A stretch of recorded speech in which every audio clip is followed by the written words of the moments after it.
వేల మందిని ప్రొఫెషనల్స్ గా మార్చిన ఇనోమాటిక్స్ తో మీరు కూడా మీ డ్రీమ్ కెరియర్ ని ఇప్పుడే స్టార్ట్ చేయండి.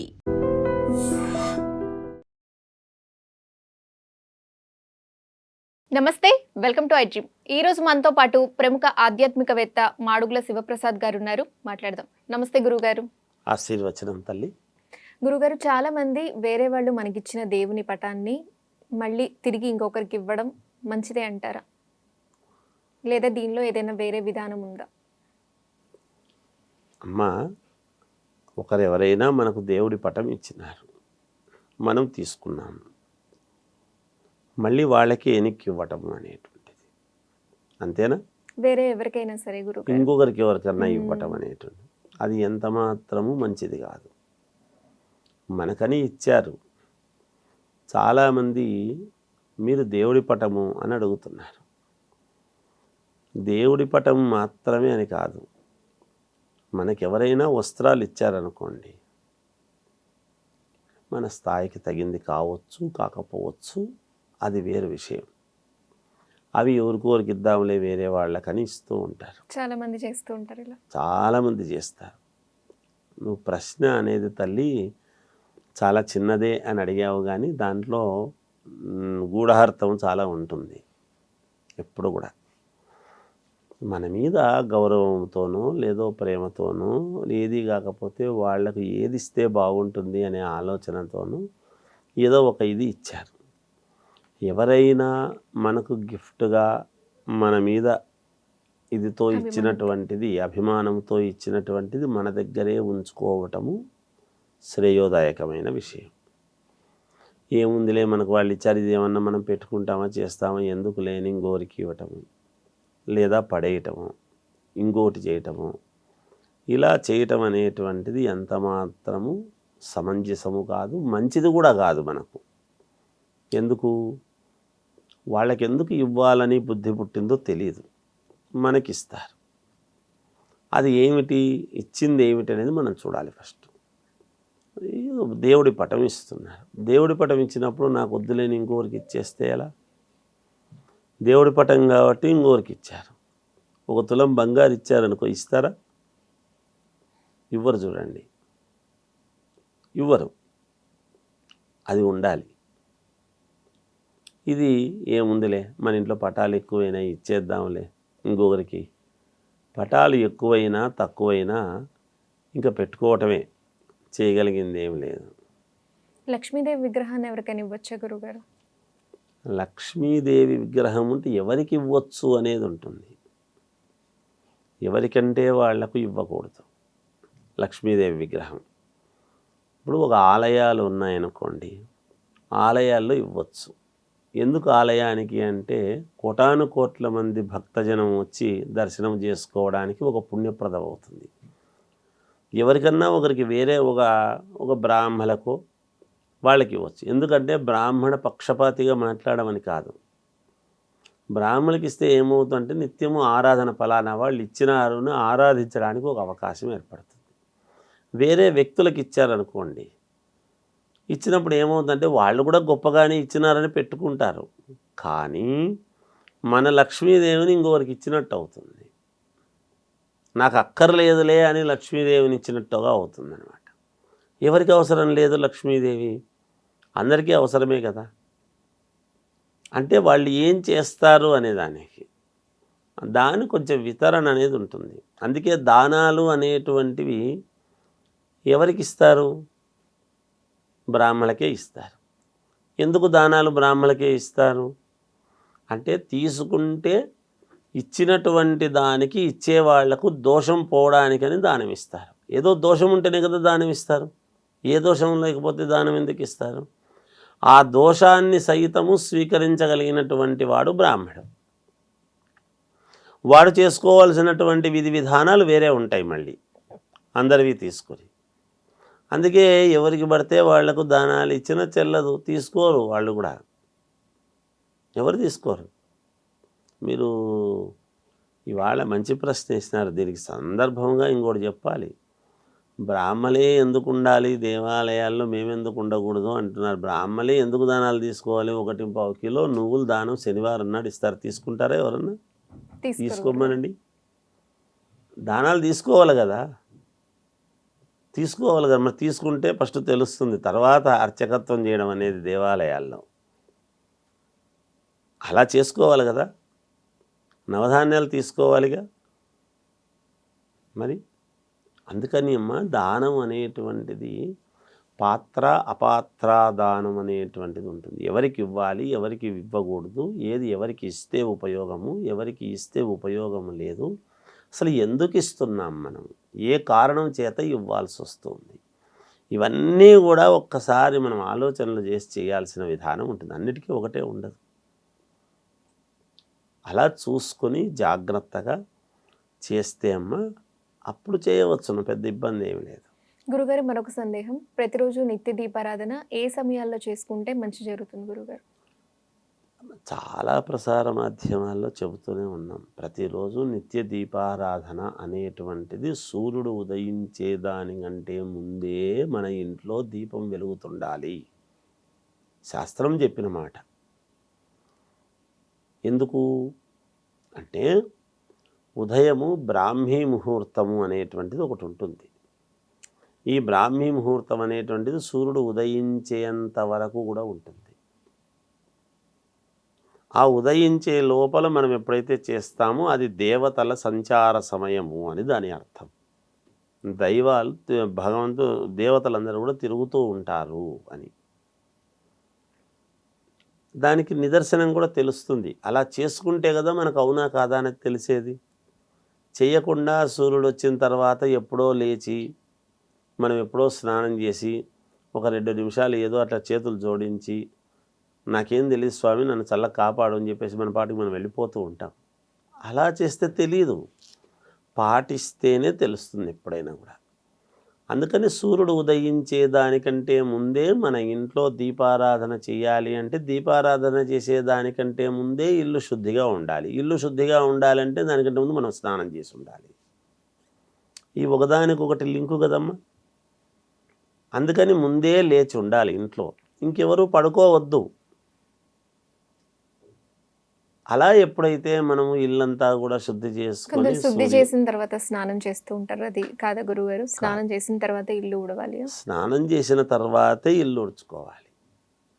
చాలామంది నైటీలతోనే ఇల్లు ఊడ్చుకుంటూ చేసుకుంటూ ఇలాంటి చిన్న చిన్న తప్పుల వల్లనే సమస్యలు అనేటువంటివి వస్తూ ఉంటాయమ్మా. మనం ఎక్కడా ఏమీ తప్పు చేయలేదు, నేను చాలా శ్రద్ధగా చేసుకుంటున్నాను అని అనుకుంటాం. మనం పాటించేటువంటి క్రమబద్ధము అనేటువంటిది ఒకటి తెలుసుకుంటే నిత్యము దాని యొక్క విశేషం ఏమని తెలిసిపోతుంది. ప్రతి వాళ్ళు అది పాటిస్తే నాకు జరగలేదు, మాకేం జరగడం లేదండి అనే మాట రాదు. ఇంకా ఇంత మనము అందరూ ఆలోచనలు చేసి ఇంత ఇబ్బందులు పడాల్సిన అవసరం ఉండదు ఎప్పుడు కూడా. అసలు పొయ్యి వెలిగిస్తున్నాము అనే దానికంటే ముందు స్నానం చేసిన తర్వాతనే పొయ్యి వెలిగించాలి. అలా దాన్ని ముట్టుకోవాలి పొయ్యిని వెలిగించేటువంటి వాళ్ళు. సరే ఈనాడు గ్యాస్ కదా ఏముంది అని అనుకుంటారు. ఏదన్నా కానీ గాక నువ్వు అంటే రాత్రే కడిగి పెట్టుకోవాలి. చాలామంది రాత్రే పాత్ర సామాన్లన్నీ అట్లాగే పెట్టేసి పొద్దున కడుగుతూ, పొద్దున అప్పుడు స్టవ్ కడుక్కొని మళ్ళీ స్నానం చేసి వచ్చి అప్పుడు ఏదో చేస్తామని చేస్తూ ఉంటాం. ఇవన్నీ తప్పులే. రాత్రే పడుకునే ముందు స్త్రీమూర్తి వంటింట్లో ఏ పాత్ర సామాను, ఎంగిలి పాత్ర సామాను ఉండొద్దు. స్టవ్ శుభ్రంగా కడుక్కొని వచ్చేసేయాలి, పడుకోవాలి. ఉదయాన్నే లేవంగానే ముందు స్నానం చేయాలి, ముఖం కడుక్కొని స్నానం చేసి ఇల్లంతా ఊడ్చుకున్న తర్వాత కాళ్ళు చేతులు కడుక్కొని వచ్చి అప్పుడు స్టవ్ వెలిగించుకోవాలి. దీపారాధన వ్యవహారం అంతా కూడా చేయాల్సిన విధానం అది. గడపని ఎట్లా ముట్టుకుంటారు స్నానం చేయకుండా? ఇంటి ప్రధానమైన గడప లక్ష్మీదేవి కదా. ఏం భక్తితో చేస్తున్నట్టు మనము దాన్ని ఎలా మంచి జరుగుతుంది మనకు? ఎలా లక్ష్మీదేవి మన ఇంట్లోకి వస్తుంది? స్నానం చేయకుండా ముందంతా గడప గడిగి బొట్టు పెట్టి అన్నీ చేసి అసలు కుంకుమ పసుపు ఎట్లా ముట్టుకుంటారు స్నానం చేయకుండా?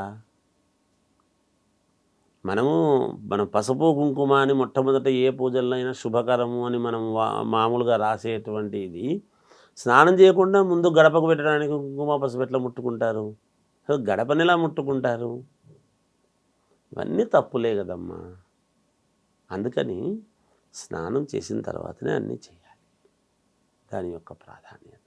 గురుగారు, రాముడు శివుని విల్లుని ఎత్తాడని అంటారు కదా, ఎత్తితే సరిపోతుంది కదా గురుగారు, అంటే గెలిచినట్టే కదా, విరిచాడు అని కూడా అంటారు. దీనికి విశ్లేషణ మా ప్రేక్షకులకు తెలియజేస్తారా? చాలా మంచి ప్రశ్న తల్లి. ఎవరికి రాని ఆలోచన మీకు వచ్చిందని నేను అనుకుంటున్నాను. రాముడు శివవిల్లును ఎత్తాడు. రావణాసురుడు ఆత్మలింగాన్ని సైతం పొందినవాడు, నిత్య శివపూజా దురంధరుడు. మరి ఆత్మలింగాన్ని తీసుకున్నాడు రావణాసురుడు. అడిగాడు, నాకు కావాలి ఆత్మలింగము అనేటువంటి ఇదితో. ఇవాళ భూకైలాస్ అనేటువంటిది మనము కైలాసం, భూమి మామూలుగా ఇక్కడ కైలాసము అని అనుకునేటువంటిది ఎక్కడ? గోకర్ణ క్షేత్రం.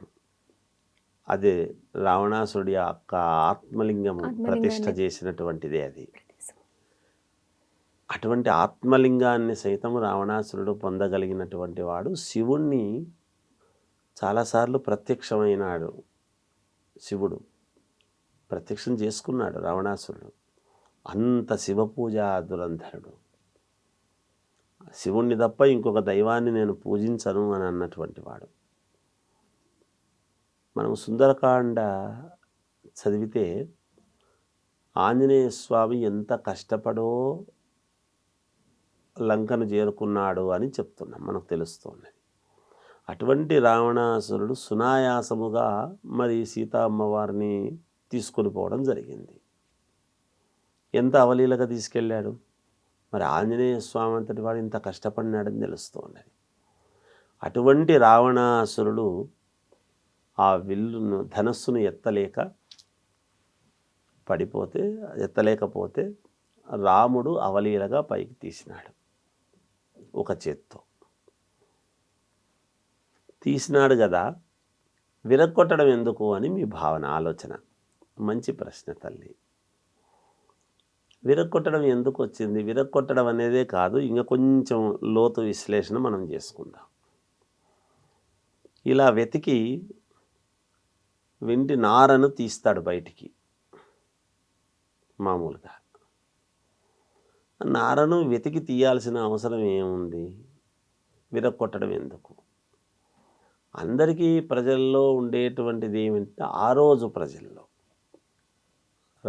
రామాయణం జరిగినటువంటి కాలము నాటి ప్రజల్లో ఉండేది ఏమిటి అంటే, సీతా స్వయంవరము కోసము వచ్చి రాముడు విల్లునెత్తినాడు కాదు. గురువు చెప్పాడు, నువ్వు తీవయ్యా దాన్ని అని. సీతా అమ్మవారి ఇది స్వయంవర సందర్భముగా అక్కడికి వెళ్ళి మామూలుగా తీయమని చెప్తే తీశాడు. తీసిన తర్వాత అందరి అభిప్రాయం ఏమి? సీతా అమ్మవారిని చేసుకోవాలి అని. అంటే ప్రజల యొక్క నరనరాల్లో ఉండేటువంటి భావన సీతా అమ్మవారి కోసము రాముడు వచ్చి శివవిల్లును ఎత్తాడు అనేటువంటిది.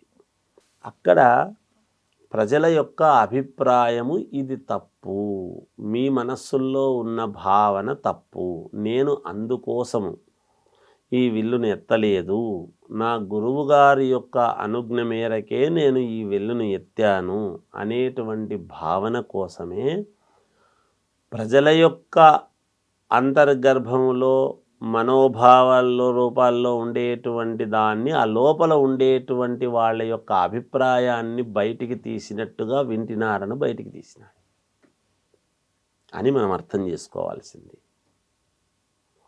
ఆ వింటినారను బయటికి తీసి ఇలా లాగడం వలన అది విరిగిపోయింది. విరగొట్టడం అంటే ఏమిటి అంటే, మీ అభిప్రాయము తప్పు అనేటువంటి దానికి సందర్భముగా విరగొట్టడం అనేది జరిగింది.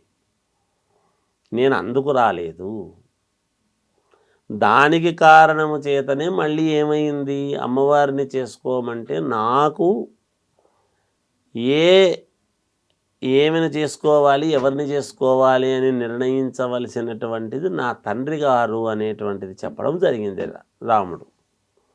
పితృవాక్య పరిపాలకుడు అనేటువంటి ఇది ఎందుకు వచ్చింది?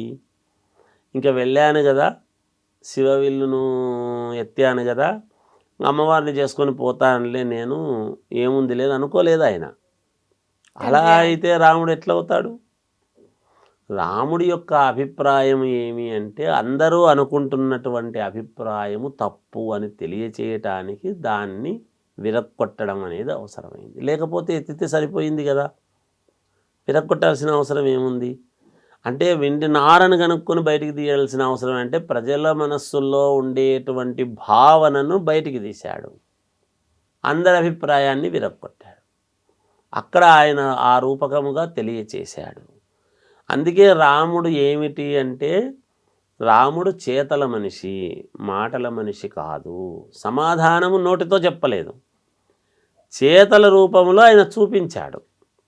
దీన్ని ధర్మ సూక్ష్మము అంటారు. ధర్మము వేరు, ధర్మ సూక్ష్మము వేరు. ఈ సూక్ష్మాన్ని గ్రహించాలి మనం.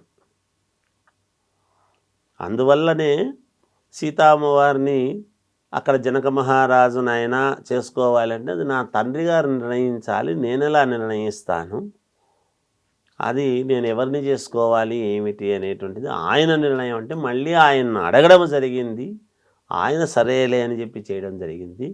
సీతామ్మవారిని ఇక్కడే రాముడు అదే పనిగా పోయి సీతామ్మవారి కోసమే పోయి స్వయంవరములో ఆయన గెలుచుకున్నాడు, చేసుకున్నాడు అని మనము మామూలు ప్రజలు మనం అనుకుంటాం.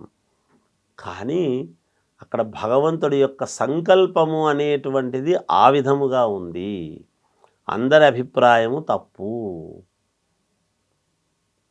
నేను దానికి రాలేదు.